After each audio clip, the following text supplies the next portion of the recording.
What is up, everybody? What's going on, ladies and gentlemen? Welcome to the Daily Hi-Fi podcast. My name is Chana, and with me, as always, Mike and Joe. And today, special guest Phil Jones from ProjectorReviews.com. Well, how's everybody, guys? How's everybody doing today? I know it's like he's trying to make sure he uses the proper title because this is like my side hustle. So he wants to make sure that I don't want to say the D word or the M word. You go down a list. Those are bad words, man. Philip Jones from, hold on a second, which one are you today? Okay. Exactly. What title are you using today? Phil, so glad to have you, man. We've had you on several times on the show. We've had you on the Hi-Fi Summit. Every single time you drop some killer knowledge, and I know you got some big announcements for us. So we're excited to have you. Well, the thing is, people ask me all the time, why do you know so much about like HDMI 2.1? And I mentioned that my family, my wife is the publisher of ProjectorReviews.com, and I am the technical editor. So in the day, I listen to music. At night, I play with nice, expensive toys that people like to send me. So I'm sure you may have heard that Sony actually announced some new home theater projectors, new 4K XRD home theater projectors. And I was nice enough, because I live a couple of blocks away, for them to actually provide me with two samples of the two models for the last few weeks. Not one. They sent me two. They sent me not only they sent me the actually, let's talk about what they are first. Go ahead. The first model that they introduced is today, or announced today, is the VPL-915. This is their 4K SXRD laser projector that replaces the 885ES, which has been out for a couple of years.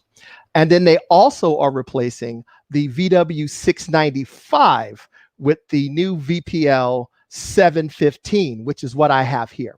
So I actually just posted the 915 review on projector.com, projectorreviews.com. Please go check it out.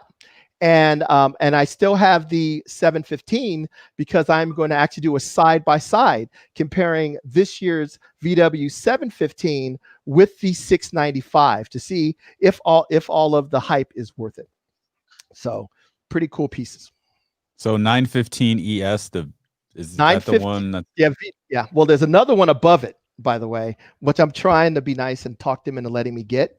That is called the GTZ380. That is the Godzilla of all home theater projectors. 10,000 lumens, 100% DCI-P3 laser, Arc F lens behemoth. So basically take two VW5000s and stack them together, and this one would still beat those two projectors down.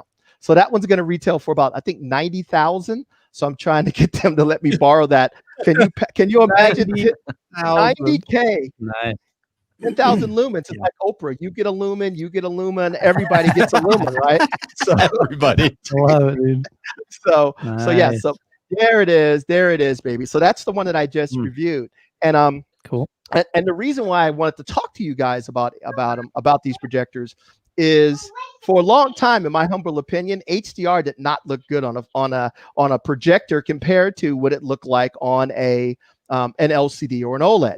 And some of the big boys, like JVC announced dynamic tone mapping last year. Yeah. Yeah, and also the ability to read the scene frame by frame to better optimize that.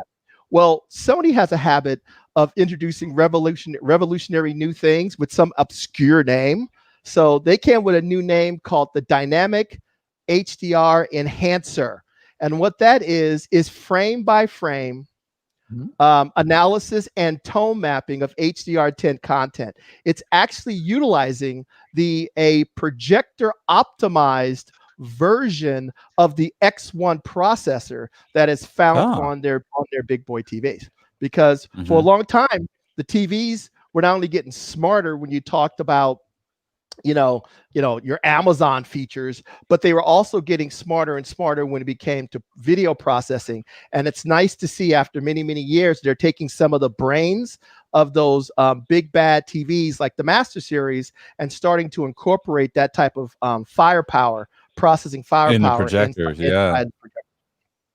So let's talk about why I think Have you ever looked at HDR on a projector and compared it to like an LCD? Does it look the same to you? I'm just asking you guys.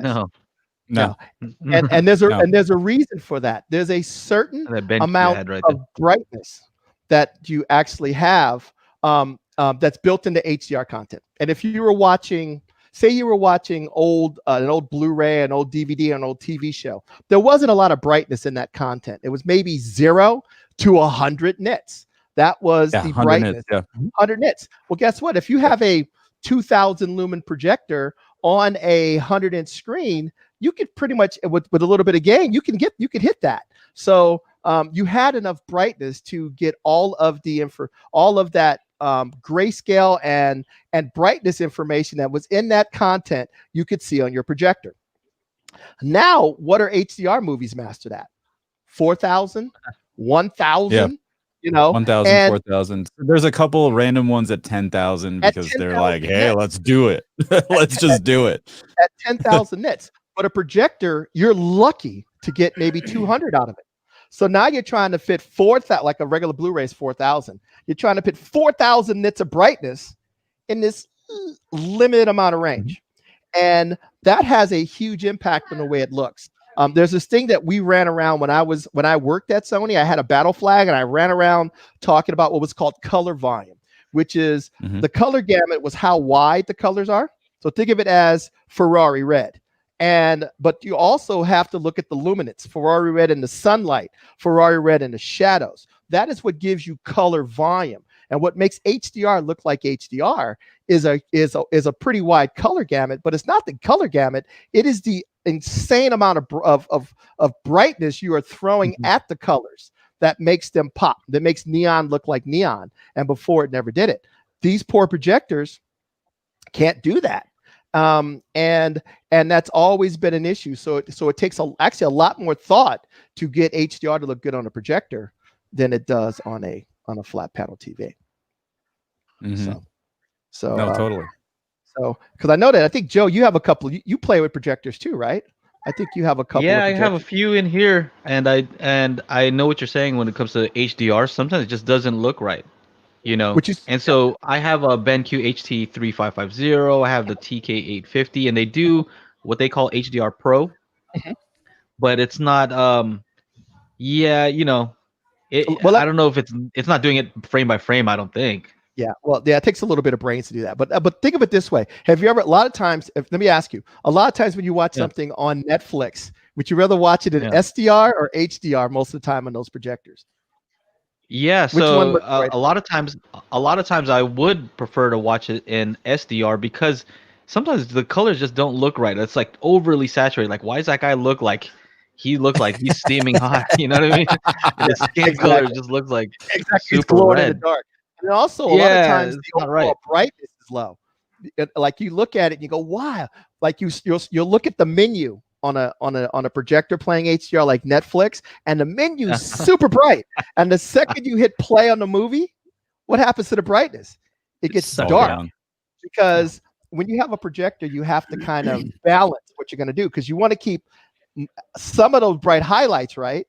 But in order to do that, you have to kind of squeeze everything down. So in order to maintain those highlights, I have to take the average frame level, the sky, the people walking, and I have to lower that. So I have a choice between seeing the highlights and having a dark picture or blowing out the highlights and having a bright picture.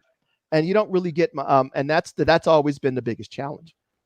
So what these guys do is they actually, based on what they're looking at, based on the scene, the processor looks at it and determines how much to bend the curve to try to maximize the brightness of the scene, still maintain the highlights, and give you good black levels. Because the black levels on the 915 were outrageous. This thing is the bulb-based one at $10,000. The 715, I believe, retails for $999, $999. Yep. And then the other one retails for $1999.99. They like, well, just make it 20 grand. Yeah. Can you stop with it? It's on your. I think it doesn't hurt as bad when it's the 99. Here, look, it's on your review right here, buddy. Look Phil rounded up. You know how many nines I had the right to get that? So 99999. And then you have to keep putting, which retails for $9. You know, it's like, can I just put 20K? I'm just going to round up a penny. Just like the other ones, right? It's funny because Chana, you've been doing a lot of calibration lately, right? Mm-hmm. So you know what it means when you're talking about matching that gamma curve. Yeah, no, exactly. I knew exactly what he was talking about, and that's gamma is all like about brightness. Exactly. And like when you and everything's, oh my goodness, I totally messed up. When you change one of those settings, I forgot to make it vibey in here. There we go. When you change one of those settings, everything gets thrown off, right? So exactly. With the Samsung Q90T, I was trying to what was it? Game mode. I was trying to get game mode calibrated because nobody calibrates a game mode. And I'm like, why don't they calibrate a game mode? So I calibrated, got it to like reference level on everything. Man, it looked like trash. And I was like, oh, maybe that's why they don't calibrate game mode. So exactly. So now it's over. So what I ended up doing was bumping up the gamma, and as soon as I did that, it shifted all the colors. And the higher the gamma, the more color shift would occur. So it kind of sucks. Yeah, because you might want to lock your white balance, Chana, because you're looking right now like you're looking like how HDR looks on most projectors. All right, you guys keep talking. Because how many nits is my shirt? Because there we go. But if you guys don't calibrate, basically, when you change the gamma on standard dynamic range content, HD content, 4K content, you're basically determining where do you want that 0 to 100 nits of brightness to live. So sometimes in a brighter room, your eyes are not as sensitive to black levels. So what you'll do is you'll shift it up a little bit to make it seem brighter, and the blacks will still appear blacker to you. In a really dark room, what they do is your eyes are now very sensitive to blacks, but then the brights can be a little too high, so you shift the gamma down. So the funny thing is, the higher the number, the darker the gamma, the darker the appearance. So 2.4 is considered movie, and people that watch it during the day prefer 2.2 or 2.0. But it's easy. You're just moving a limited amount of brightness up and down because it's relative. When it comes to HDR, it's absolute. It's 0 to 10,000. It doesn't matter if your lights are on, if your lights are off. It's 0 to 10,000, and now you're trying to fit all of that brightness and all of that color information inside of a projector that just can't do it. The other thing that's kind of jacked up is theoretically, there's a little bit of information that's built into the content, and that information should tell the projector. It's called metadata. To give it some information to help the projector or your display tone map the content. So say you're watching, I don't know, we used to always talk about the last, say you're watching Blade Runner, the new Blade Runner. That Blade Runner, it may look at it and says one piece of metadata will tell you what's the brightest scene, what's the average brightness of the brightest scene in the entire movie. And then another piece of metadata will tell you the brightest pixel in the entire movie. And then your projector or TV is supposed to take that and adjust itself so it utilizes all of its capabilities. But the problem is, if you're watching a movie, what happens if half the movie is super dark and the whole projector or the TV has adjusted itself specifically for bright, and half the movie is dark, the whole thing looks super dim. So that's why the TV started adding the ability for the TV to measure the content itself. So each frame it looks at it, measures the brightest pixel and in that one frame, and the average brightness of that one frame, and adjusts itself. And that's what the projectors are doing. That's what this new 715 and 915 does. It actually uses that big X1 processor to do frame by frame analysis. Then it says, okay, I know this is the average brightness of this frame, and this is the brightest pixel. And then it has to make an educated decision about how much do you lift the overall brightness of the movie, and how much of those highlights are you willing to clip. And most of the time, there's only one spark that's super bright. So you know what? If you clip the yellow spark and make it white, but the fire truck looks more rich red, which one I would actually prefer? Your eyes are going to look for the red. Exactly, the red, the richer and the richer stuff. I might be jumping the gun here, but so you're talking about brightness, the dynamic brightness. does it also do stuff with other aspects of it, like colors and things like that? Well, you got to remember that when we talk about brightness with HDR material, that also has a huge impact on your colors, because the brighter you show somebody red, the more they perceive that red as being saturated or orange or greens or blue. So by controlling your colors, controlling your luminance properly and making sure that you use all of the color capabilities of the projector, you get richer colors. Because some of this content like that I would play for you would be, the color gamut would be too wide for the projector. So the projector will now take that color gamut and basically shrink it down to utilize its full capability. So say it can't do this really, really far bright red that's way over here. It can only go this far. It basically moves that color to its maximum capability. So basically, it's like if I tell my car to go 200 miles an hour, it'll go 175 because that's the fastest it can go. So first thing is it color maps everything, gets colors, utilizes, looks at the signal, determines what colors are there, what can I do with those colors, and if you screw that up, you start looking like Chana did before, Green Man.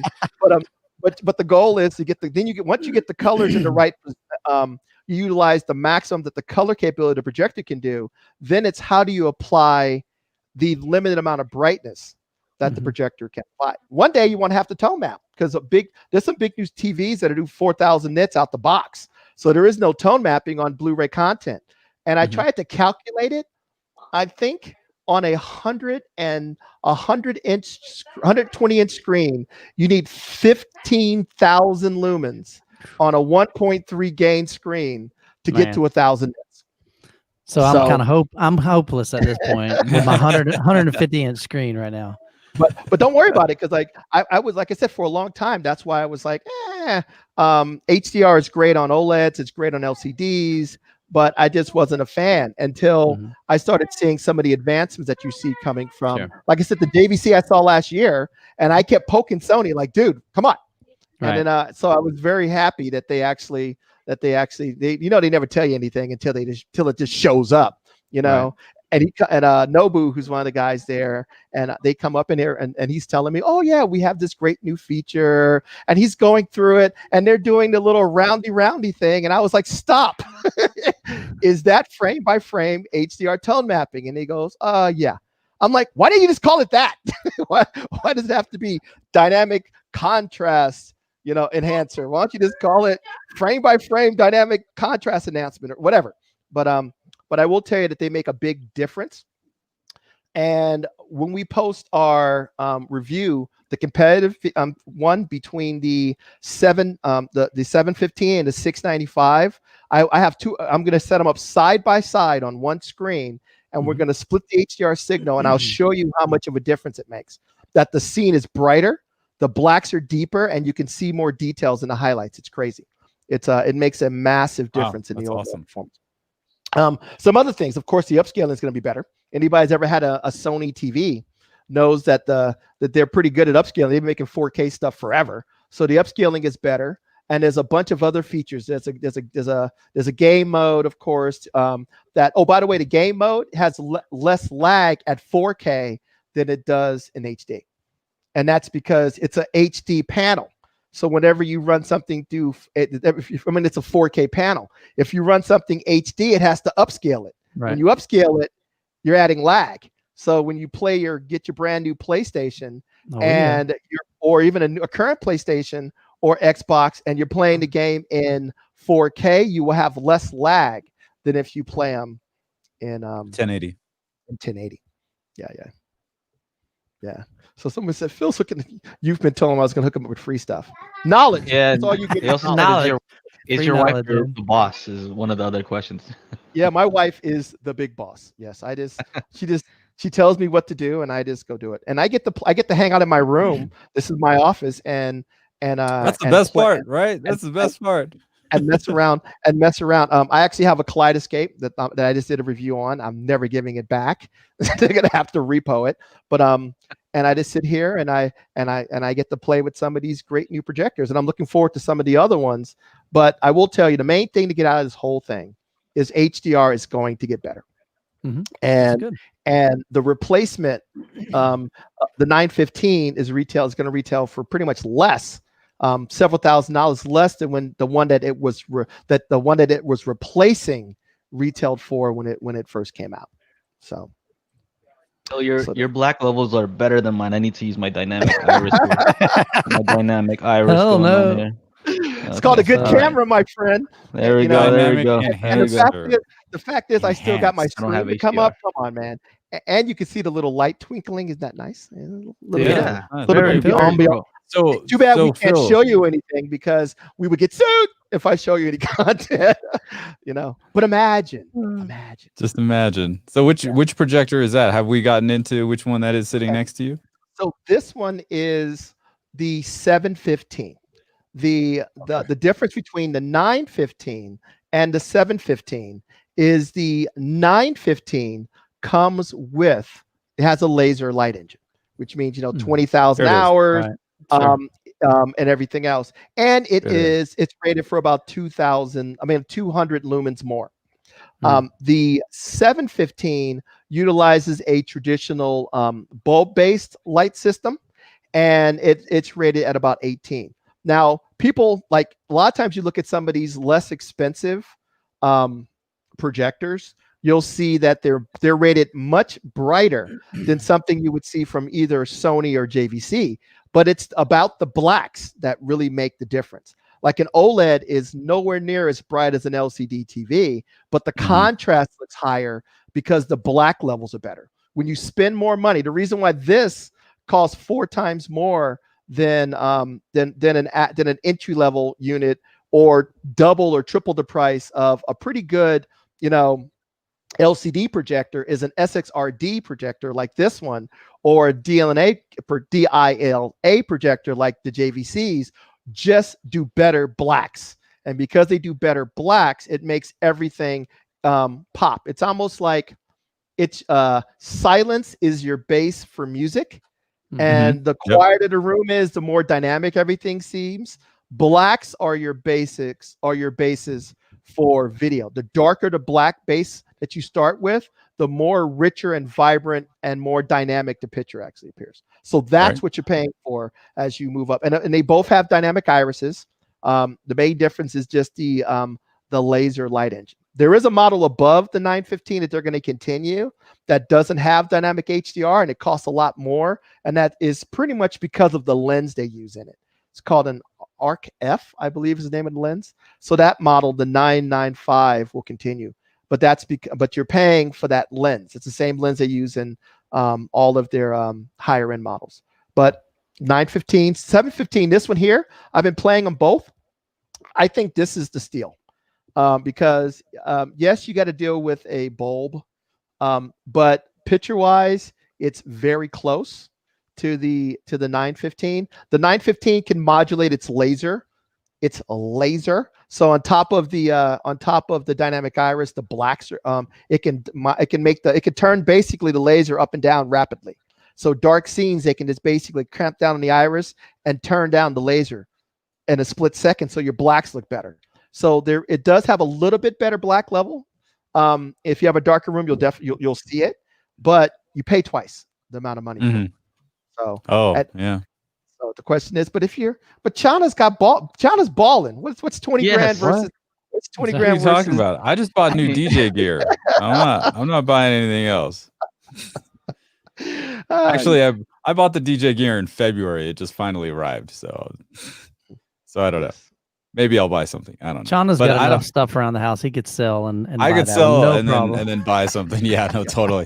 I mean, I just don't have room. I just don't have room. I mean, Joe's in a smaller spot than I am, but he's got his setup pretty easily. If you want it, you could do it. Yeah, you could totally do it, man. You gotta. They were going to come up and do it in like March, but then the whole COVID thing kind of shut that down. Projector in the bathroom, be the first one. Yeah, exactly. Projector in the bathroom. First one. Actually, there's some pretty good questions on here. Travis is asking me, how accurate are manufacturers' projector specs in general? Travis, that's a good question. Most of the time when they talk about brightness, we measure it, but it's almost like the way that they rate wattage. on a receiver, maximum power in a way that you would never use it. The better projectors can deliver more of that brightness once you make it look good. Because every TV has a vivid mode that is super bright, but no one would ever use it. The same thing with a projector. They take it and they crank it all the way up, everything all the way up to get the biggest number they can put on the box. But that makes skin tones look bluish or greenish, and it looks unnatural. So by the time you tone everything down so you get even red, green, and blue, most of the time you don't get that big number. As you spend more money into something like maybe like a Sony or JVC or even some of the better BenQs, they will, and even Epson is good, better Epsons or better projectors in general will give you more of its rated brightness once it's calibrated. Because once I calibrated these projectors, I lost about 15% of the brightness, which is very good. I mean, we're talking dialed in, calibrated, and most projectors, you get about half of what the rated brightness is once it's calibrated. So they tell you 5,000 or 2,000 or 3,000, but by the time you get it calibrated, it isn't as bright as something that's rated for 2, and then the black levels make this look better. So even though you had a bigger number, you're not getting the full, you're not getting to be able to take the full advantage of it in the long run. So that was a very good question. Well, you know what's funny is that when you're saying that they crank it up and nobody uses these settings, Phil, they actually do. People actually use the vivid settings because I've doing all this calibration stuff. Like it's hilarious. Like people are like, I went on to movie mode and it just looks dull. And I'm like, well, yeah, that's what it's natural. That's what it should look like. I'm sorry. Like real life. Yeah. It's not like you go outside. Does the grass like pop neon green? No, it doesn't. That's just on vivid mode. You know what? Somebody should make some glasses, vivid mode glasses. So you can just walk around everywhere. Like the sun's bright orange. Those tech command glasses by whatever. Yeah, exactly. Is that what that is? That's probably. They're but playing on milk. Those are like game mode glasses. Like they're super blue, I will tell you that if you've never, it takes a little while to get used to natural because you're used to seeing it in vivid mode or standard mode. It's just like you buy a stereo system and everybody gooses the bass. There's reference bass in a theater. No one plays it that way. There's perfection and there's preference. Okay. Yep. Some people say they want perfection, but what they really want is what they prefer. Right. And that's but like I said, but if you really are looking for director's intent or artist intent, just like with your system, you need to run the subs and the levels the way that the system should be. But that's what the artist intended. Same thing with this. It takes a little while. First time you switch it, I'll tell you, first time you get into watching a projector in its reference mode or cinema mode and a TV in its movie mode, it'll seem a little dull to you. But after a while, you get used to it. And then you switch it back to the vivid modes, and it's just obvious that things are wrong. So vivid mode is like the V-shaped response of a video. Yeah, right. Vivid mode is the loudness button of video. just push all the sliders up and make a V out of it. Hope for the best. Yeah, exactly. and then your custom, your ISF dark, whatever. That's a flat. That's that flat response, Joe, from 20 to 20K. Yeah, got it. Exactly. And exactly what you were saying, perfection versus preference, because when you have speakers that giving you a completely flat response, you really got to have some well-mixed music. Otherwise, things can sound really bad, really fast when the music is not produced well, So there you have it. One thing that I've noticed too is a lot of the manufacturers are getting better with their cinema modes out of the box. So I'm an ISF calibrator, but this stuff can be really expensive. Like that stupid stupid camera is like, that stupid meter is like $8,000. So good thing I got a homie hookup. But a lot of times, I mean, calibration can be expensive. Does it make a difference? Yes. But a lot of the projectors, like BenQ, the BenQ has some a couple of modes that are pretty good. Some of the BenQs come with a little ISF kind of sheet. The Sony reference modes. I showed you that yesterday, Chana. Yep. What's that? That calibration sheet. Remember, I showed you. Hey, my projector comes with a calibration sheet. It's pretty cool. the Sony reference modes, the JVC reference modes. Epson has a very good kind of cinema mode. They're pretty good out of the box. Can you get more performance by calibrating it? You can. And if you're spending $8,000 or $20,000 on a projector, that it's like buying the best tires for a Lamborghini. You might as well spend a little bit more to get every ounce of to pay a little. But a lot of these projectors, this projector was so good that when I got done calibrating it, the 715, the difference was noticeable. But was it $500 to $1,000 worth of calibration worthable? Right. you know what I mean? Yeah. So that's the thing I noticed. Here's a quick question: is when you do the calibration for a projector, are you taking the screen into account? Because, for example, I've been switching out from a regular matte white projector screen to an ALR Cinegray, gray screen, and I'm assuming that, that the colors also, for sure, the gamma. Right. Like, so would the calibration be for that projector and on that particular screen? That's one of the main reasons why you want to calibrate a projector. Is there's a projector, unlike a TV is its own little entity. It's all by itself. It's all built by. It's all in one little box, right? Yep. Sure. A projector is at the mercy of the screen that you're using, and also, like, if your walls are red and the light bounces off the walls and goes into and bounces onto the screen, it adds a little bit of red. So a lot of times you're calibrating not only for the screen, the projector, the screen, and your environment is why you're trying. A lot of times where the calibration really comes in, to make sure that you give the projector a good baseline to put the picture on top of. Sure. So Phil, the new projectors with the Sony, they're especially like that frame, frame by frame, that's very similar. It sounds very similar, I guess, to the JVC frame adapt.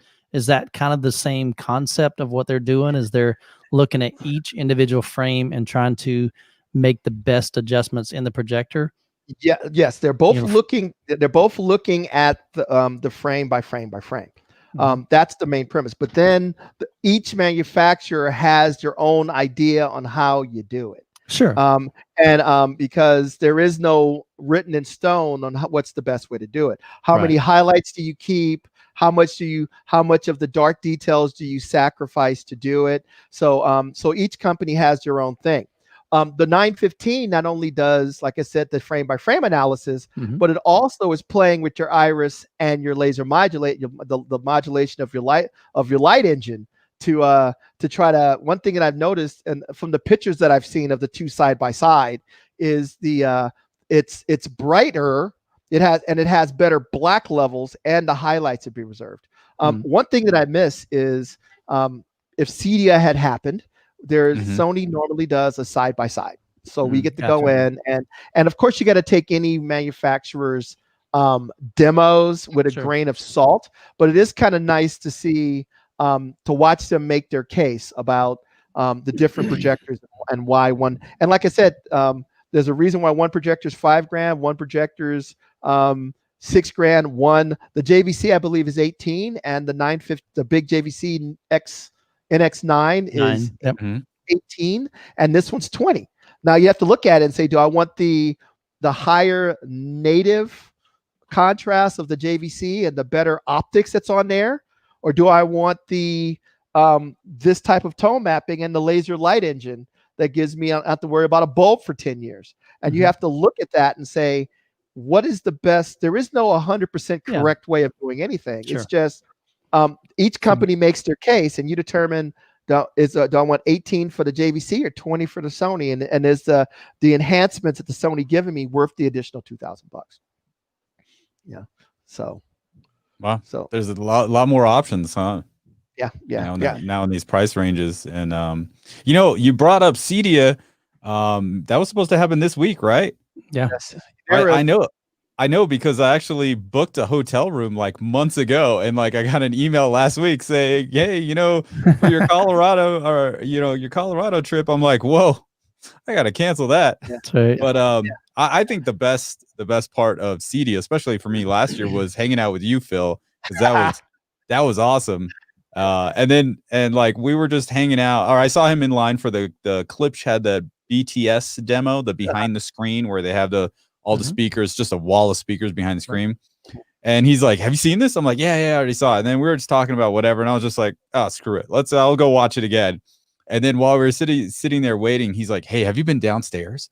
I'm like, well, no, what's downstairs? And he's like, oh, Wisdom Audio. We got to go check that out next. And so, Phil like hung out with me for half an hour in that line because the demo is huge. So Wisdom Audio was like a $860,000 home theater. And that demo was plus a $200,000 projector. It was $1 million system, and you got what you paid for. I mean, you'd have, but could you imagine? It was like semi trucks worth of stuff, And I miss it. There's a lot of announcements coming from. I know that everybody, I would imagine. JVC just announced some enhancements to their HDR. So Sony threw down this gauntlet, and then JVC threw out an enhancement on their projector. So I am really curious to see one day if I can get a 715 and an NX9 and put them side by side. Because I'll tell you, just like music, it ain't about the spec. It's about what it does with the signal after. So I can go in and calibrate them so they're within, they're both have a delta of less than 1 and blah, blah, blah, blah, blah. But when I run the movies, what is it going to look like? And there's certain Stranger Things is a bear for a projector because of the way that they actually film that. So certain shows, they'll look identical, and then you switch to certain. For example, Sony movies, if you're going to buy a projector, Sony movies on HDR look pretty good. A lot of the Warner Brothers, like Avengers, that type of stuff looks dimmer. If you switch from a Spider-Man to an Avengers, you'll notice a noticeable difference in the overall frame level. It's just about how each studio mixes stuff differently, and then the projectors handle it differently, and you just pick the one that you like. You brought up Stranger Things, and I've been actually using that to kind of tailor, or balance the Black Crush and Blooming on this TCL, budget TV. And that first season is 4K, but not HDR.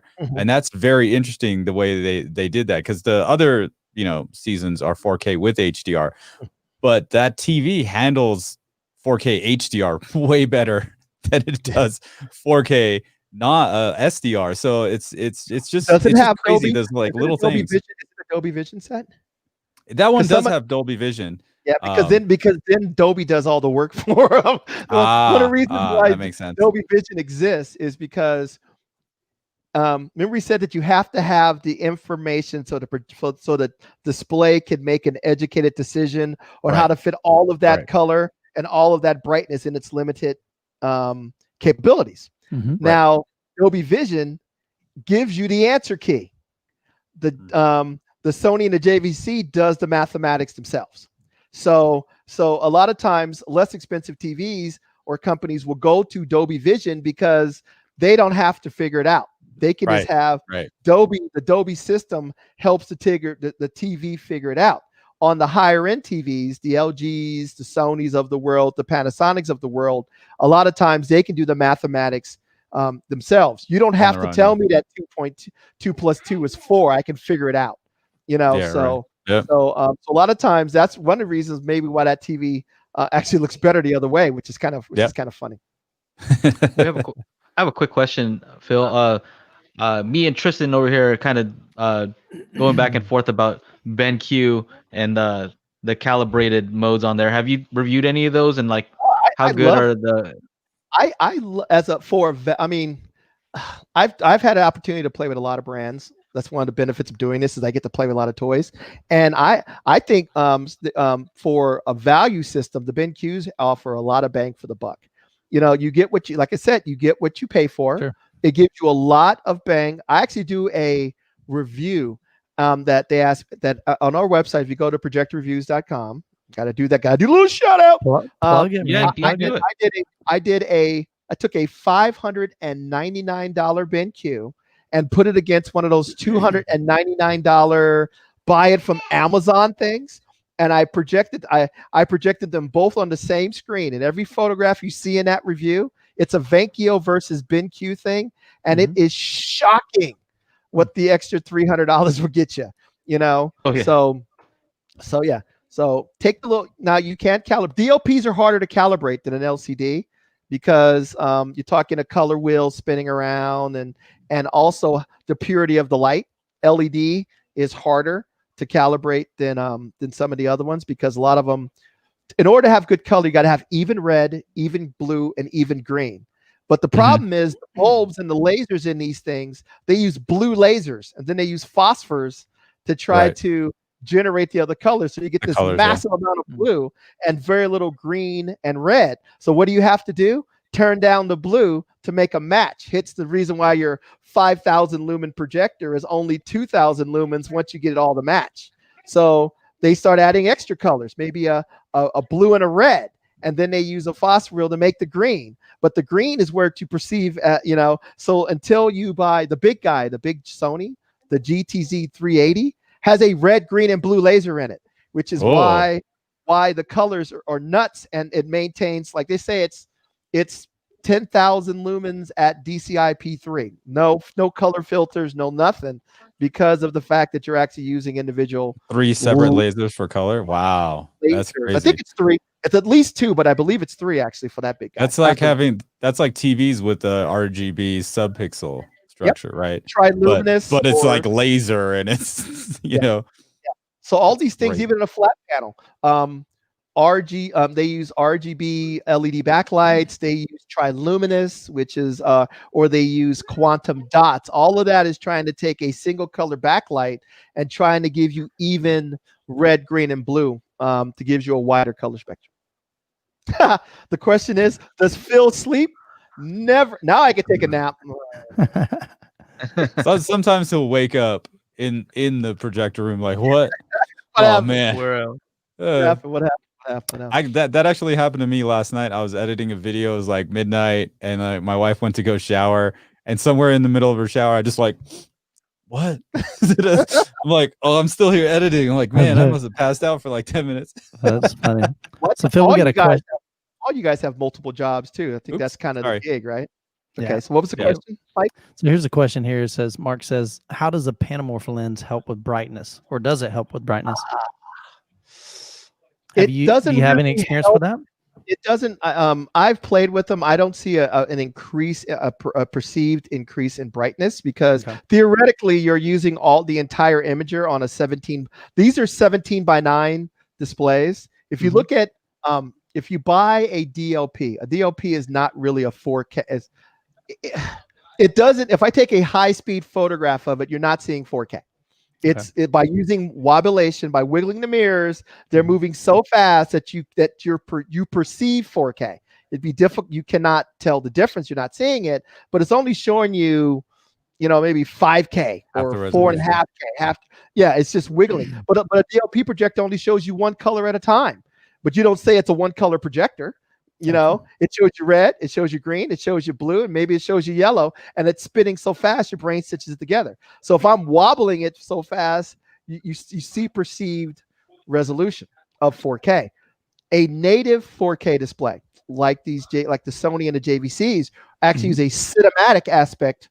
It's 4096 by 2160. It's 17:9. Is what the aspect ratio is, which is one of the biggest problems. People buy a Sony projector like this, and they can't get they keep trying to set up the menus, and they go, you know what, I can't align my the screen on here, because if I zoom in, the outside is 17:9. It's 17:9. You have to go to that second dotted line towards the inside to be 16:9. So if you don't do that, it'll drive you absolutely nuts. Trying to fit the whole screen. Wow. Trying to fit the whole screen on there. So these are actual.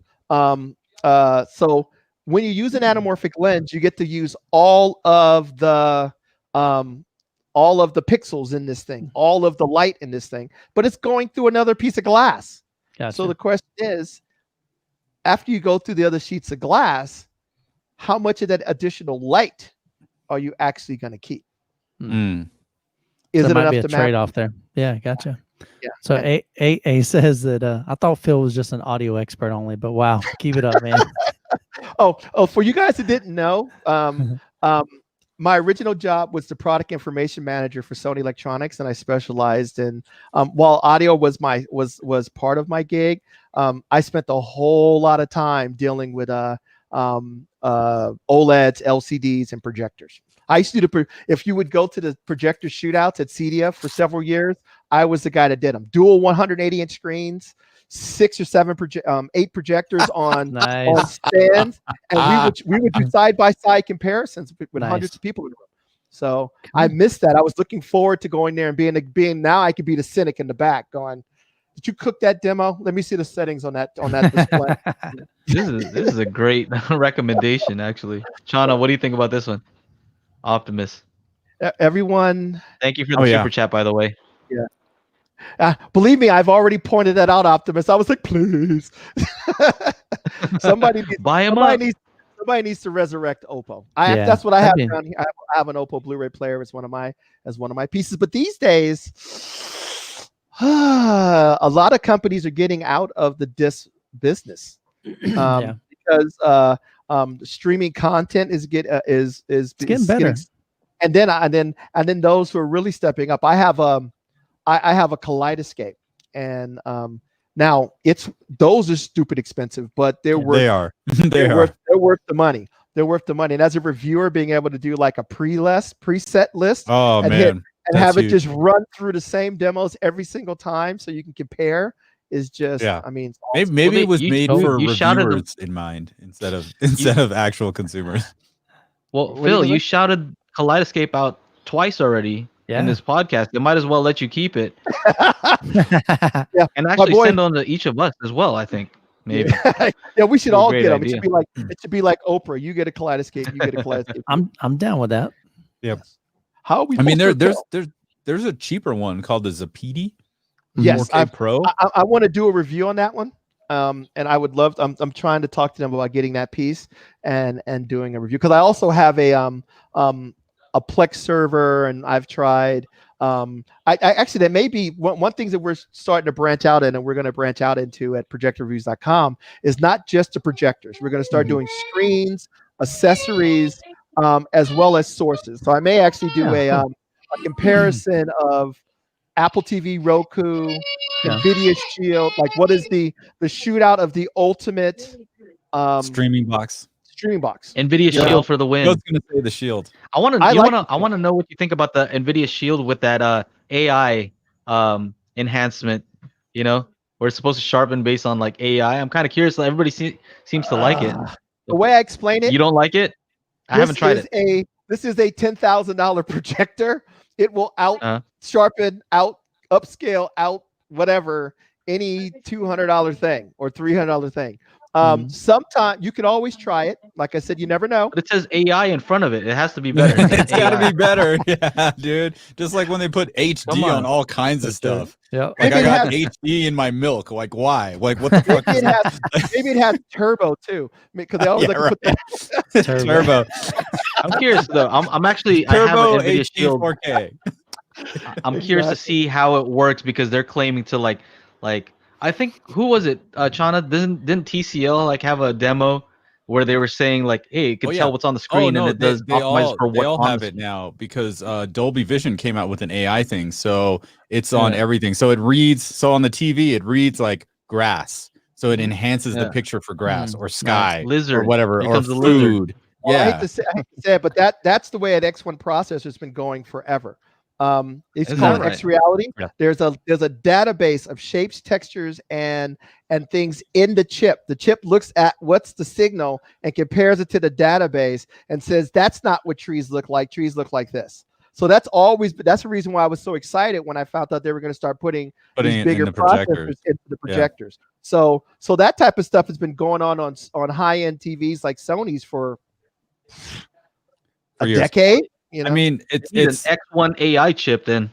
X1 Turbo. Turbo.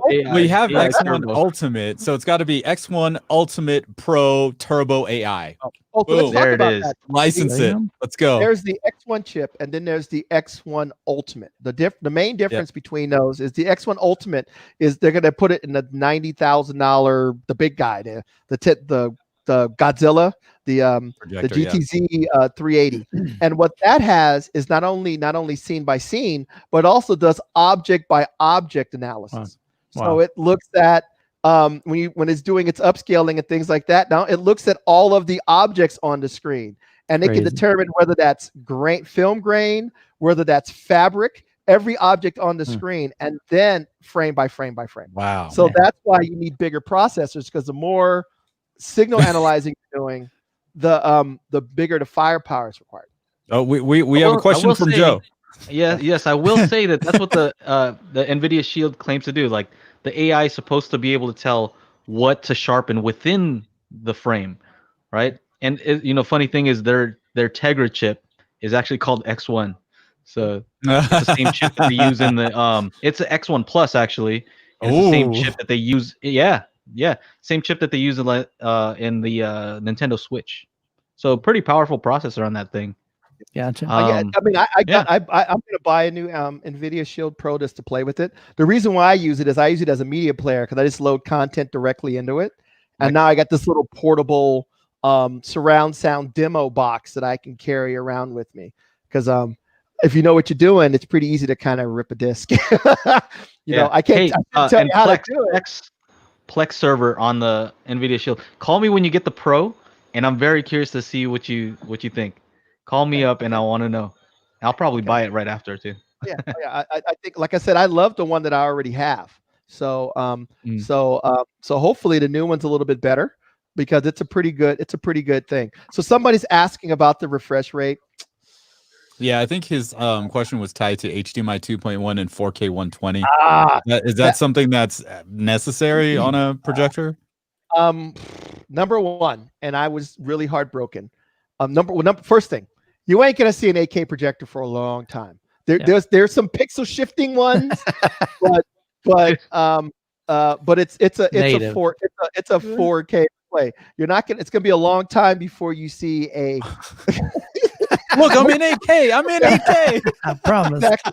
But it's gonna be a while before you see an 8K projector, because you got to look at each time the imagers are about that big, and to make it 8K you need 4 times the amount of pixels on that imager, or mirrors on a DLP or whatever. So now the chip cram it all into that space. Or you build a bigger chip. When you build a bigger chip, you need a bigger lens. You need a bigger lens. You need a bigger light. You need a bigger light. You need a bigger chassis. So it'll be the size of a refrigerator. Oh man, that NX9 is already big enough.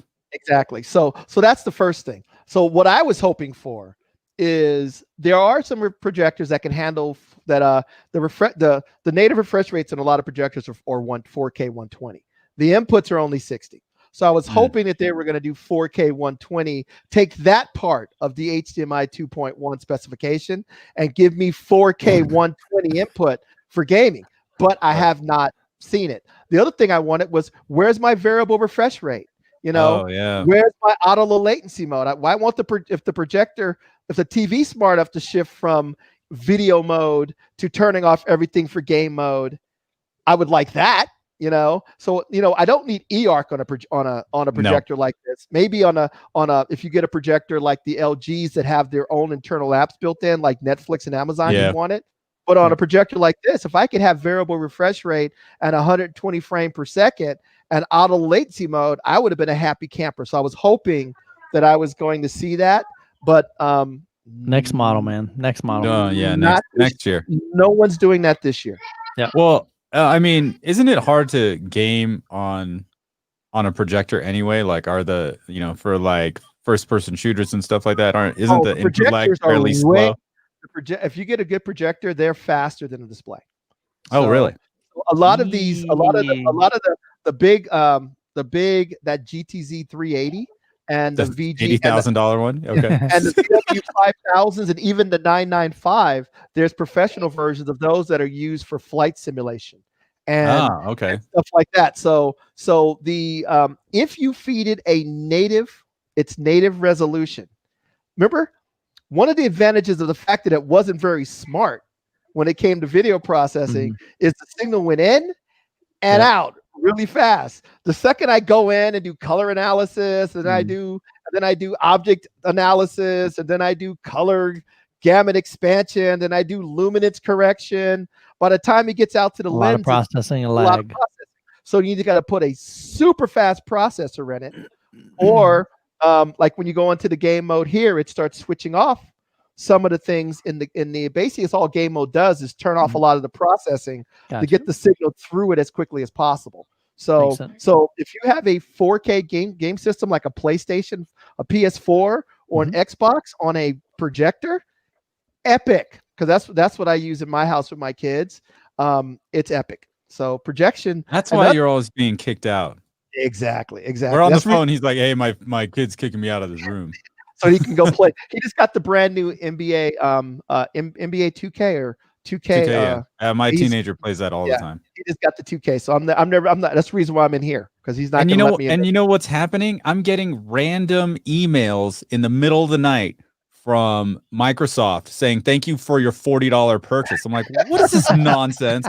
And it's 75,000 credits in NBA 2K. I'm like, fuck this kid. What I'm like, I changed my PayPal password. I'm like, this is ridiculous. He's just trying to hook you up, Chana. Actually, there's a couple of cool questions here, because I mean we can go there are man. Jump on them. We'll put them was asking about ultra short throws. Yeah, I like them. That's my question. There's some huge advantages to them, but I will tell you there's a couple things. The brightness of an ultra short throw is not the same. You won't get the same perceived brightness. So a 2500 lumen ultra short throw has the equivalent brightness probably of when you're looking at the screen of maybe a 1500, and that has to do with the optics that are in it, you know. So I like them. They're hard. ALR, the custom ALR screens. Yeah. Well, the problem with the ALR screen is you make sure you get the right ALR screen. We're actually going to do a bunch of reviews for Elite screens. They're sending me like 12 screens, and that's going to be one. And we're also going to do some SI screens too. So have fun putting those together. I know. Have fun with the little grommets. Oh gosh, that's the pain. I asked for a white. I'm doing an education projector for Epson, and I asked them this. Elite was nice enough to send me a couple of whiteboard screens. They come assembled. Nice. There you go. So that's it, dude. It's like 2 4x8 sheets of plywood showed up, and and I'm like, where am I going to put these? I can't even break them down. But anyway, if you look at these ultra short throw light rejecting screens, they're designed to reject light from anything but a specific angle. This way from the bottom. If you ceiling mount it, you got to take the screen and flip it upside down.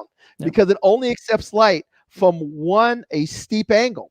Now, some of the projectors, ultra short throws, the lens is not the body, not the back of the screen. Because a lot of times people look at the screen and the back of the body of the projector. No, the lens to the screen. Those distances change. Sometimes it could be 2 feet. Sometimes it could be 3 feet. Sometimes it could be 18 inches. As you go closer, what happens to the angle? Changes. Yeah, they change.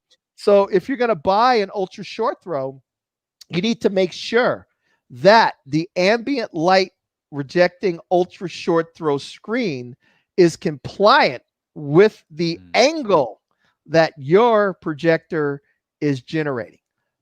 Because some of the bigger fixed ones that came with like the VW5000s, that angle is a little different than what you would use on a Vava or on a Hisense. So that's another reason why a lot of the manufacturers, when you buy an ultra short throw, it comes with the screen. They come with the screen because they know that screen's angle is optimized for their specific projector. So I actually have the Vava, and I have that Vivid Storm screen that they kind of, I don't know, they always recommend with it.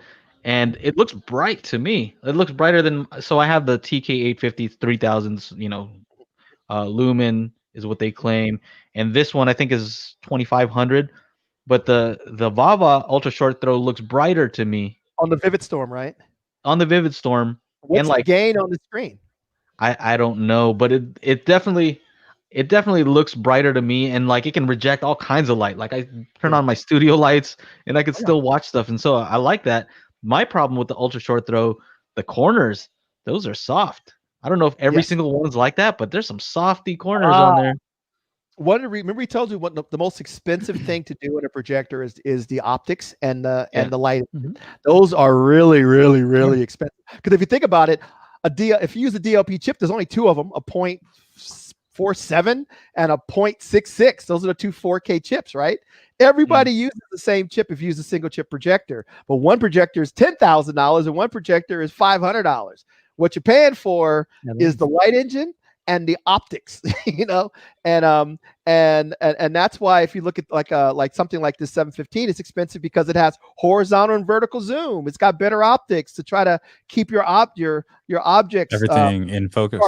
It's got more zoom range. So a lot of times the biggest problem with an ultra short throw is it's pretty specific. Like you got to have the right setup, and then the optics are. I mean, you're talking. This is a pretty even kind of wash of light. That thing, it's got to throw really weird angles at different locations. So it takes a lot of science to get an ultra short throw to work. The optics in those things are really, really, really hard to do, and that's the reason why some of them are $2,000 and some of them are like I just did the Hisense L10. Like 100-inch laser TV thing. 100-inch L10E, and that one was pretty good edge to edge. But that one was when it first came out was over $10,000. Yeah. So, okay. So it is possible. Basically, it is possible to have a clear edge to edge picture on an ultra short throw. It's not just an ultra short throw is always going to be blurry edges. Let me name drop. Bang. We sold when I was at Sony. Was it Troy Aikman? A VW5000 when it came out. That was their ultra short throw. And not VW. I can't remember the model number right now, but it was their ultra short throw. That was $50,000. Believe me, that sucker was sharp. Nice. Okay. All right. It better be a 50,000. So we should also super expensive. Ask if we should also mention how like your screen better be perfectly flat with those ultra short throws. Yeah. If people have never tried that, if you try to just put it on a wall, it's gonna look ridiculous. Yeah, because keystoning is because you like when you start seeing your screens look all like this, it's because if one side is taller than the other, that tells you that side of the projector is further back. Right. So, and then if it's smaller on one side, that tells you that corner is closer to. If one side is down, that tells you that the top of the screen, the top of the projector is closer. If it's taller, that tells you the top of the projector is too far back. So it's leaned back. So that's all. So all that has to matters with a projector like this that's 14 feet away. Now, when something is 6 inches away, you're off by a tenth of a. It's magnified. So, and then anytime you use any kind of digital correction, you're throwing out resolution. So say you're using your digital correction to fix that keystoning. That could be some of the reason why you're losing that corner, the edge and sharpness. The edge sharpness. I use a flat white screen on an ultra short throw because I don't have to worry about it. I don't know which one I'm going to be reviewing, so I use a reference white screen on everything. Well, I was just saying, like, I tried this ultra short throw, the Vava, on a wall just to see what it was like, and then I was like, "Who made these walls? This thing was so curved. It just it shows all the flaws in the wall. Like any curve, the person in there just everything looks ridiculous, really weird, unless your screen is perfectly flat, and you won't notice that if you use a regular projector. I don't know exactly why that happens, but you can use a regular projector, it'll look fine. You'll see the little bumps in your wall, but ultra short throw, it'll just expose all those flaws, like multiply it. Yeah, that's crazy. But you know what? Shining the light up, right? I gotta throw out another little name drop. Not name drop, but a little plug for myself. One thing, because CD is not going on, you would be able to ask the manufacturers all of these questions. So Projector Reviews, what I did was I called all of my homies at everywhere, and they all agreed to, and we're going to do what's called a projection, the Fall Projector Summit. It's free for anybody that wants to come. Just go to projectorreviews.com and pre-register. And it's Sony, JVC, Epson, Hisense, Vava, BenQ, Optima, LG, Kaleidoscape. We're doing Calman. We're doing Neridio for calibration. We're doing a panel and HD projection HDR, Screen Innovations, Elite Screens. Where's that on your site? I'm trying to look for it so I can just drop a link. It's pretty simple. It's the best way to do it is if you go on the site, you'll see a little flashing thing at the very top. If you click on that, it'll give you the link to the you go to the home page, and up at the very top to the right, you'll see a little banner that's kind of like said, "Hey, click on me." When's the event gonna be? It's going to be October 1st, right below the 3 LCD. It says register there it is. now. Yeah, it's like a little red square. If you click on there, it'll give you the link. It says it'll register take you to now. registration site. So click on that. It'll give you a link to a registration site. You found it, John? Yeah, I got it. So we're trying to. I'm trying now to get everybody's times together. So it's going to be October 1st through the 4th. It's myself, Scott Wilkinson, and I think Jason Dustle from ISF. Oh yeah, ISF. Yeah. So I watched a bunch of his videos on calibrating. yeah. So we're gonna. I'm trying to get Tyler Pruitt on there. That's my boy. Pruitt, we're just gonna interview these guys, and then people can come in and ask questions. So people will talk. JVC will talk about their tone mapping. Rob from Sony will talk about his. You can ask BenQ about their latest offerings, and same thing with Optima, the Hisense, LG, everything else. So LG's making a big play now, so you may want to check out some of their stuff too and ask them some questions. Cool. Okay. Yeah, man. Yeah, but anyway, we've got 2 summits going on in that month. Yes, I'm gonna do your audio one, and then I'm gonna do your video. I would take my hat off. Yes, going back to that no sleep. We got man. summits on summits. Awesome, sleep. Man. No sleep. But it was now you know how it is having to organize everybody. I know. Calling everybody up like, hey, this is the date. Oh Don't my worry, God. they're gonna hit you up like the day of, like, hey, I want to be part of it. Yeah, there's gonna be a bunch of people like that. Hey, yeah, I want to be a part. What's going on? Yeah, so please register for the summit. Make my wife happy. So next time she'll let me do it next year. So I dropped the link in the chat so you guys can check it out. Okay. So so I just wanted to come on because I was like, wow, I'm doing all these projectors now. I got this new toy. As soon as I get done, I'm gonna go watch some movies on this fine young gentleman right here, and wait for my when I get the big guy codenamed the Raptor, I will make sure that I bring it to you. Is that the 10,000?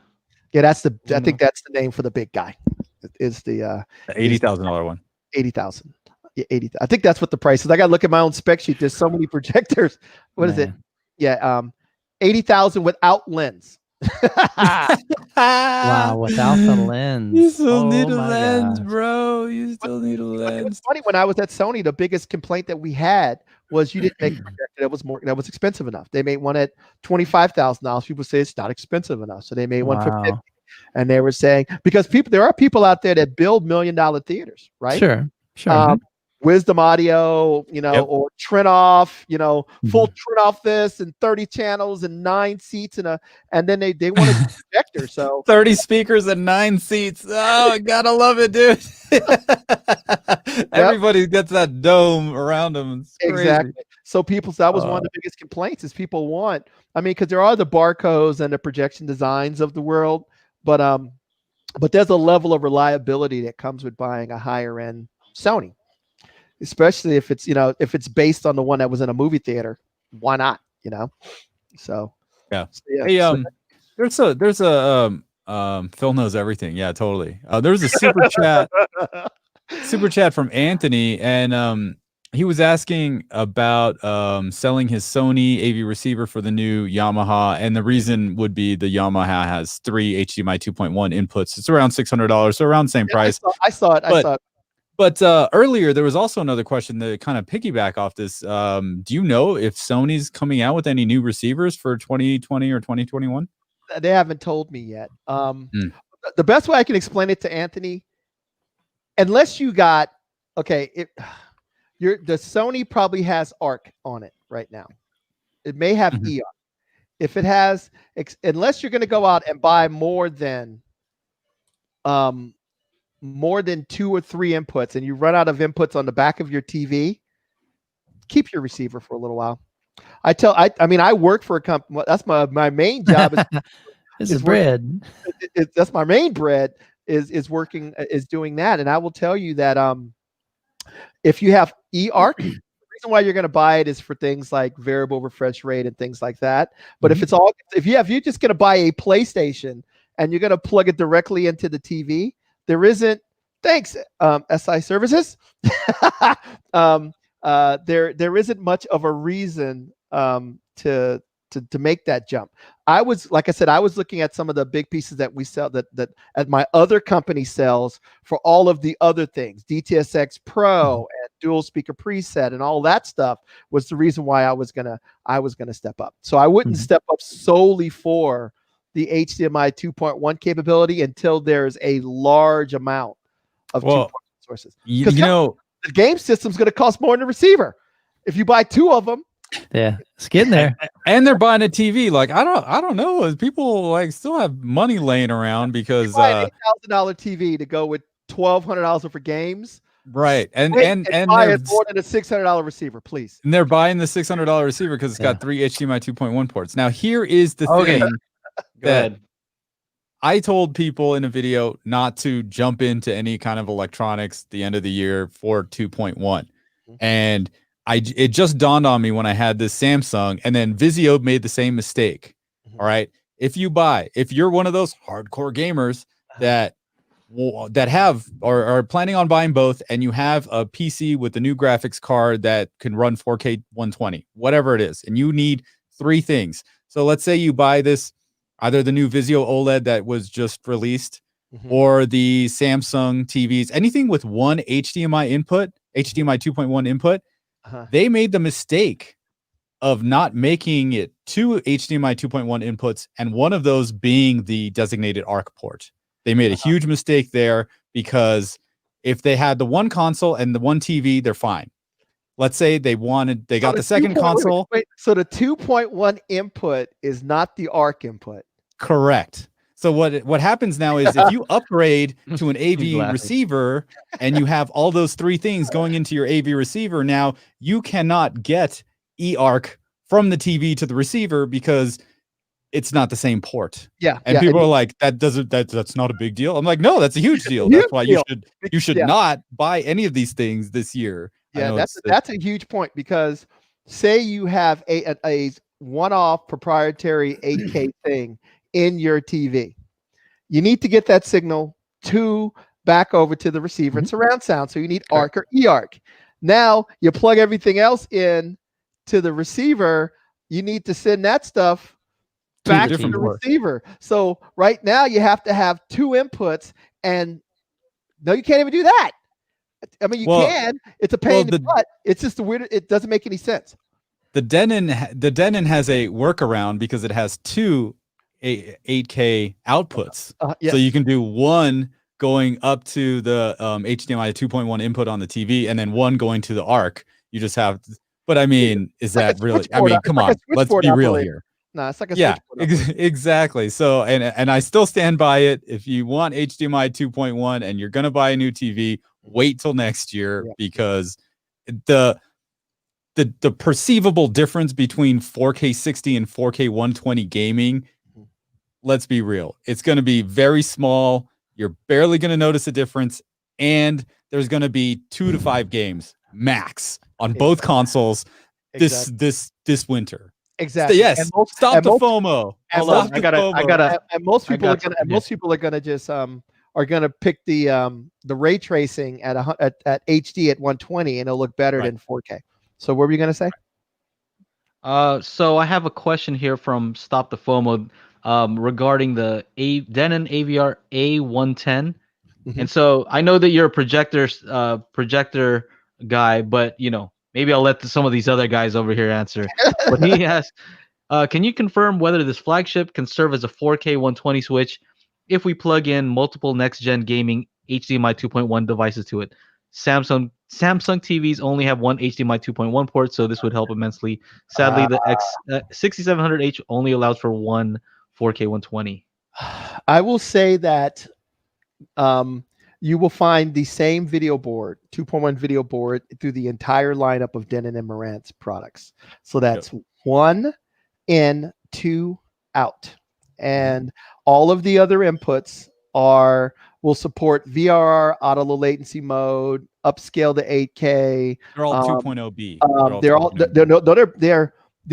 The thing that makes 2.1 drives me crazy is, if it was a certified 2.1, which would mean you would support up to 8K 60 or 4K 120, VRR, auto variable refresh rate, auto latency mode, quick media switching, and quick frame transport. That's everything that's part of HDMI 2.1.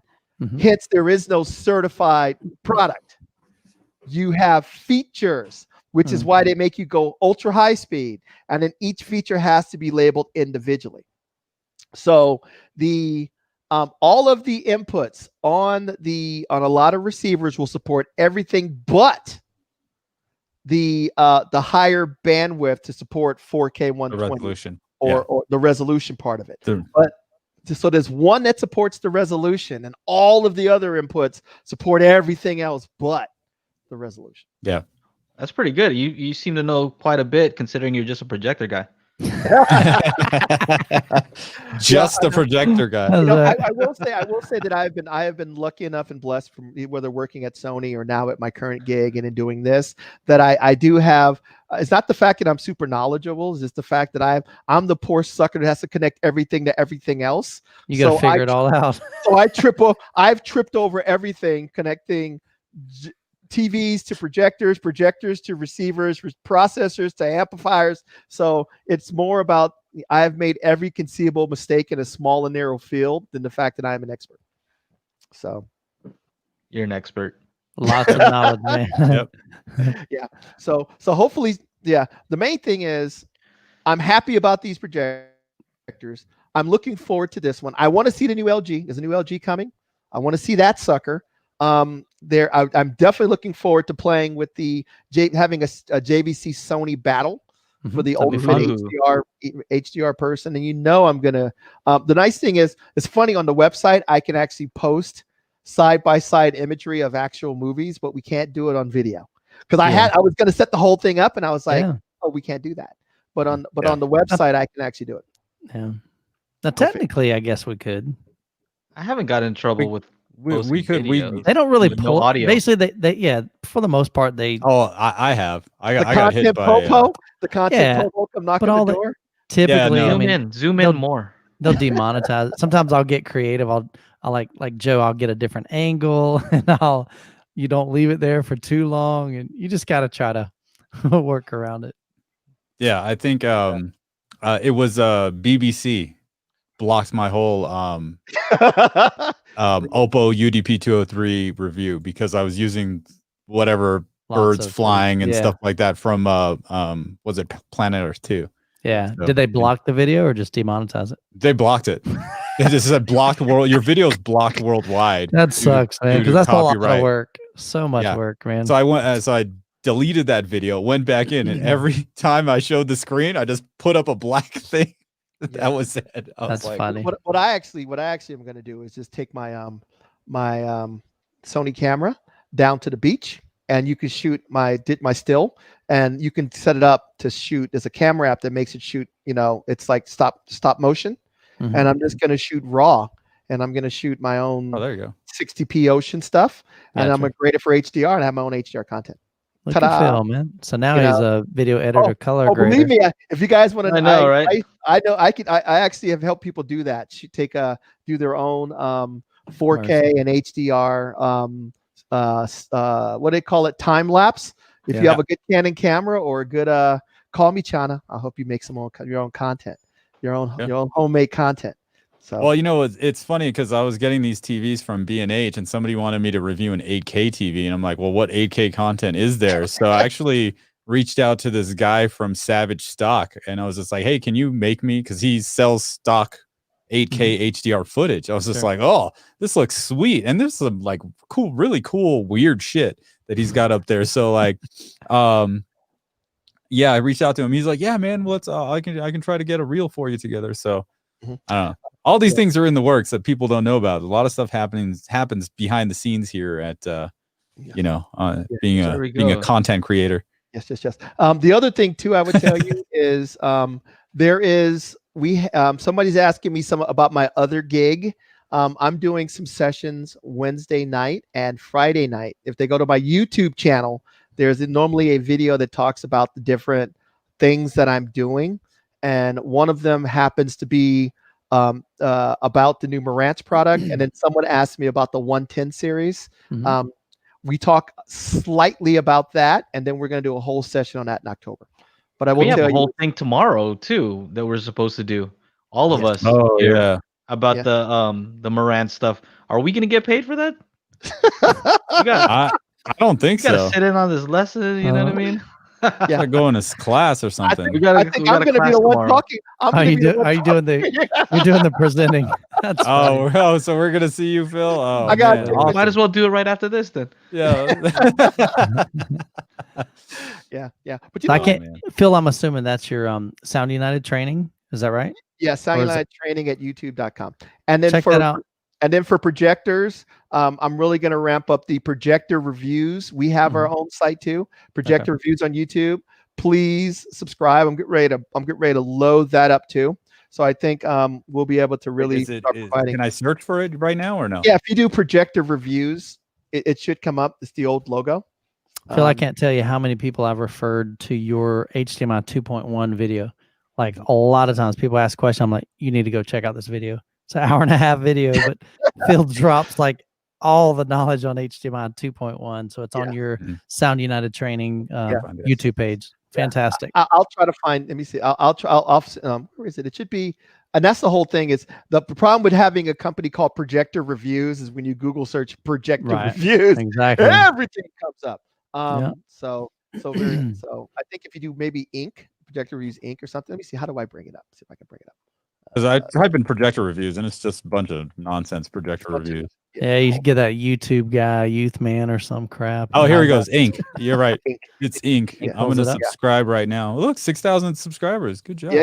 I'm trying to grow that. All right, let me drop it in the because what I'm going to do is I'm going to do a video. Like I said, the video, I have some B-roll, so I can do, like I said, the side by side showing you the old Sony without the dynamic contrast and the new Sony with it. So you'll be able to actually, there'll be a video of that. There'll be video reviews for both the 915 in detail to go through the menu systems and things like that, as well as the 715. And of course, we're going to be doing several other reviews and talking a lot more tech, because a lot of times why not? I mean, I like hanging out with you guys and talking forever. So just there you go. Boom. There you go. So that's a lot of that stuff is old stuff. It ain't me. You'll start seeing a lot more of me in the next, and if you cannot attend the Projection Summit, all of those sessions, those 20 sessions will also live on this site as well. So make sure you shirts yet. I want some shirts. What's up? Some merch. Projector Review shirt, and I gotta talk to the wife about making some merch. I gotta ask. Yeah. I gotta see if she'll approve the budget. So there you go. Approve budget. Teespring, bro. There's no budget there. You don't have to buy them. Oh, really? You design them. You just upload the design. That's it, dude. You design them, upload them. I gotta talk to you guys. You guys are like after the show. We'll hook you up. After the show, we'll give you the. Hey Phil, real quick, are you still enjoying all this? Are you still having fun doing all this? Even dude, he clearly is. He clearly is. Look at the guy. I know the answer. I know the answer. I just want to hear the man say it. It's like, and I talk to my wife about this all the time. I get paid to play with stuff that I would go buy myself. So let me get this straight. I get to play with cool audio equipment during the day and really expensive projectors during the night for a living. And you don't sleep, but that's okay. I know. I get up and then I mean I can't complain. I mean it's you know what it is? If your hobby is your job, it isn't really a job. You know, if I was putting in these type of hours selling mattresses and I don't know, toothpicks. I guarantee this one is really high quality. It's Here's got the deal, every pixel for every muscle in your body. If you were selling mattresses, you would finally get some sleep, though. So that's that is a perk. That is a bonus right there. Full circle. Full circle. This room's awfully dark. I may be going night after this, but yeah, I think your black levels are decreasing there, man. Oh man! but look, he's not crushing any black because I see three. I see your shirt. Black. I still black. see your shirt. Hey man, I'm a video guy. You see black from the projector. Yeah. There you go. Yeah, right. Phil, it was I get the same stuff when I tell my wife I need to review these speakers and I'll need the living room, and she's like, okay, and then she's just like, are you just gonna play music for the she comes to like an hour and a half into it and she's like, how long are you gonna continue playing music? I'm like, I don't know, another hour or two. She's like, is this all this does? I was like, yeah, listen to music. What I love too is like when they're actually putting air conditioning in our house right now. And they walked into my AV room and they were just like, they said it looked like when you walk into like the yard house and you see those big racks of equipment. Oh yeah. They were like, what does he do for a living? Because like they're like looking, they're just looking at it like shocked. I'm like, yeah, I get paid. I get paid to. To watch movies, listen to music, and hang out in my house. Exactly. pretty much. The only thing that I miss the fact that the four of us would be hanging out in Denver right now. I know. At some event, I'd probably have to pay, but we would be out somewhere at some event or at something having a good time. So that's what I miss. I miss seeing you guys. 2021, man. 2021. We're gonna make it happen. Yep. Exactly. I miss you guys because I would have saw you guys at either Expona or I was heading for sure. or CEDIA or CS. So I'm going to totally miss that. Yeah. Well, we get to hang out a little bit here. Yeah. You know, at least this way we can do it a little more often. That's true. Exactly. You know what I mean? And I can save my money and spend it on important stuff like DJ equipment. Hey, Optimus, if I had a Marantz to give you, I would give it to you, but I don't. I got one I'm reviewing, but I can't give it to you. Maybe some shirts. I think Paul will be a little upset if you gave that. I got to return it, unfortunately. All right, hook you up later. Yeah, man. Well, stick around, Phil. Afterwards, we can talk just for a little bit. Yeah. Well, thank you guys for hanging out with me.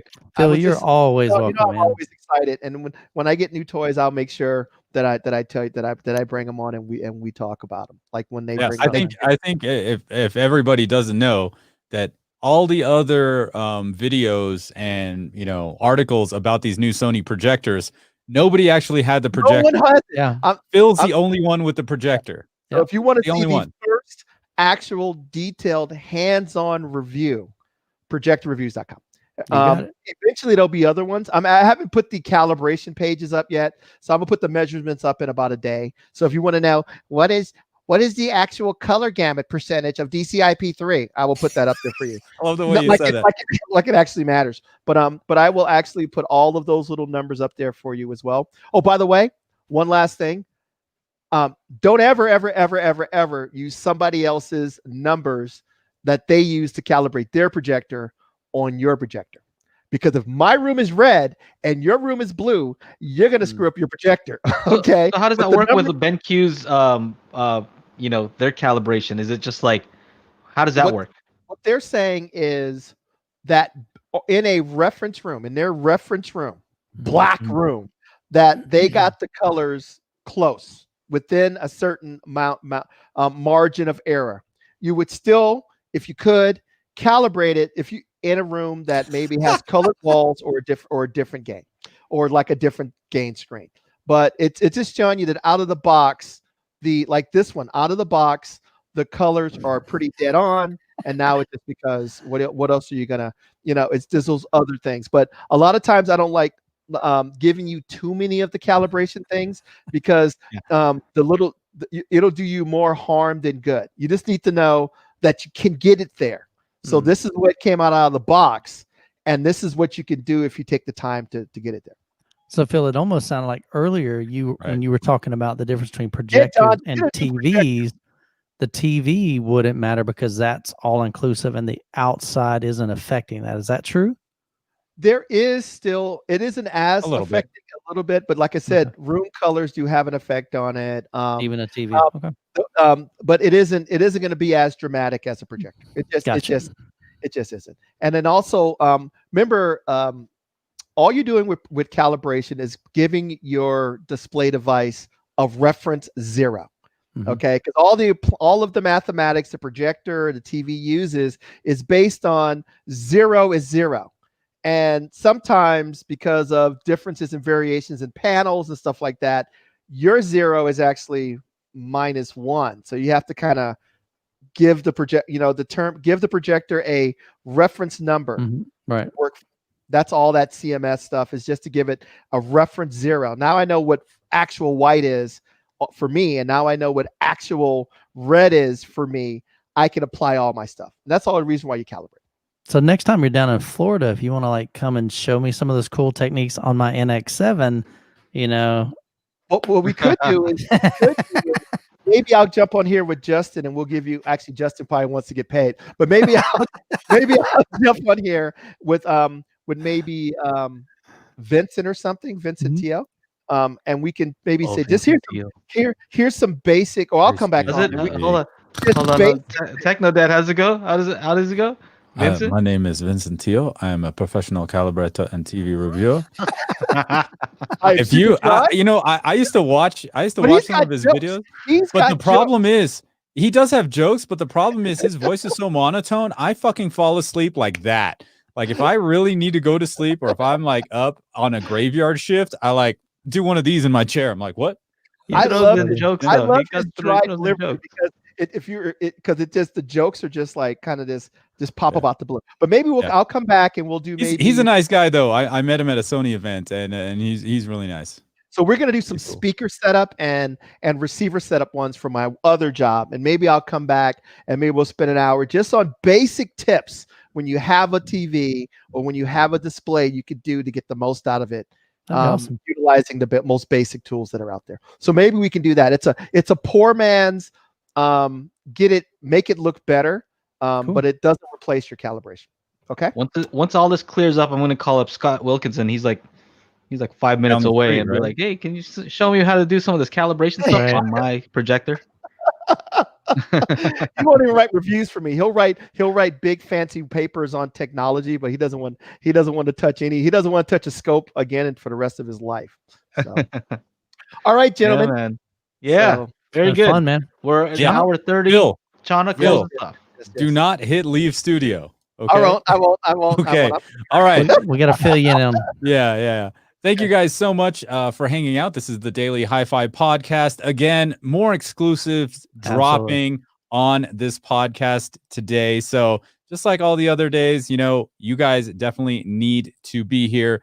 4 p.m. Pacific Standard Time Mondays. Today was a special day, holiday, and of course, Phil and Sony's big announcements. So we're moving back to Mondays, 4 p.m. Pacific Standard Time. On behalf of myself, Joe, and Michael, and Phil, thank you so much. We'll see you guys next time. Have a good week.